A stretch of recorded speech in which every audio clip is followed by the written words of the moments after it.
From Washington, this is VOA News.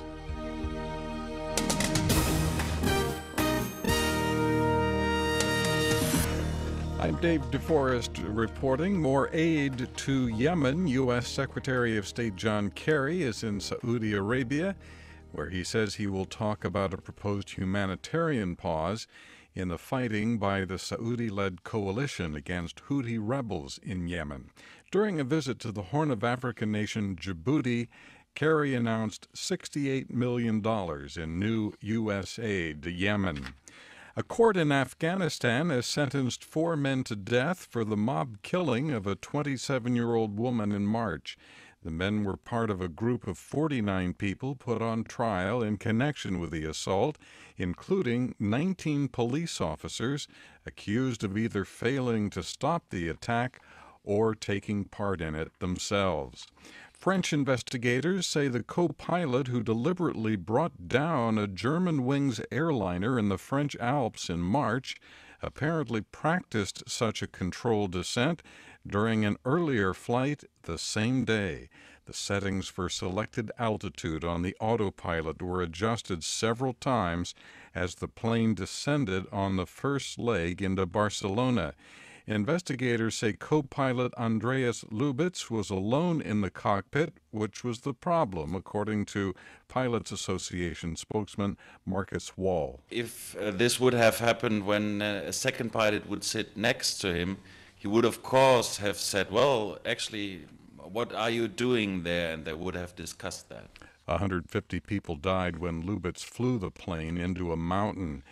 Suspected cattle rustlers ambushed and killed at least 54 people in a village in northwest Kenya, then drove away hundreds of livestock.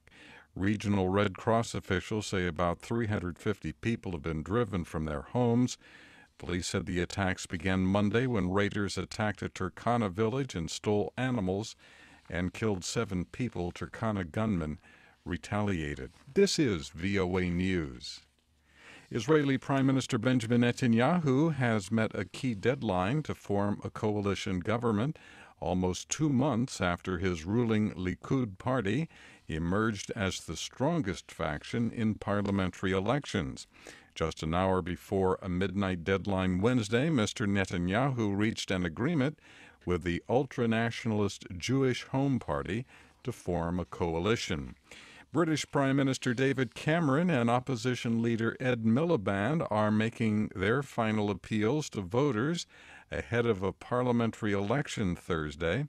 Here is challenger Ed Miliband of the Labour Party. This is the clearest choice that has been put before the British people for a generation. Between a Tory government that works only for the privileged few or a Labour government that will put working families first. But Conservative Prime Minister David Cameron insists a Labour victory would be a disaster for Britain. It comes down to a choice of leadership. Whether you want me to continue leading our country and taking it forward, or whether you want Ed Miliband and you go back to the start and waste the work of the last 5 years. Public opinion polls are showing the contest is too close to call. Results of a national survey Wednesday showed Mr. Cameron's Conservative Party with support from 33% of British voters, with Miliband's Labour Party a point behind. The polling suggests that the election results could force either of Britain's 2 main political parties to form a coalition government.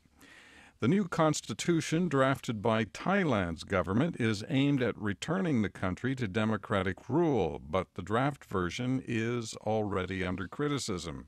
Ron Corbin takes a look. This will be the 20th constitution since Thailand became a constitutional monarchy in 1932, and its supporters say it tries to succeed where the others failed to create a stable and enduring democracy.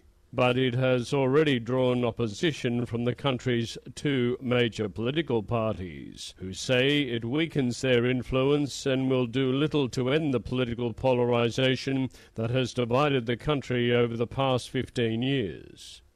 Analysts say the main test will be now how the military government will gain public support and legitimacy for the Charter. Ron Corbin, Bangkok, Thailand. Burundian opposition leader Artifacts Ndabatore has been arrested on charges of insurrection. The civil society leader opposes President Pierre Nkurunziza's plan, confirmed today, to run for a third term in office. The Baltimore mayor today asked the top U.S. law enforcement agency to investigate whether the city's police department uses excessive force and violates the rights of criminal suspects. U.S. authorities are trying to determine if there is any connection between the Islamic State group and two gunmen responsible for an attack in Texas.